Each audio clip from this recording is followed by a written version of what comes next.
How to change Facebook reason settings. Let's get started. Launch your Facebook app, or also you can open your Facebook account in the web version.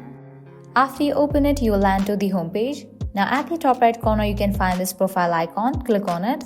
Different options will appear. Navigate to the option of settings and privacy.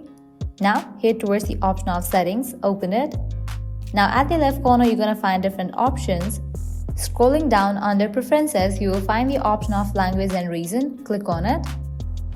Now from here, you can easily change the reason. You will see this option of reason format over here. Go ahead and click on it.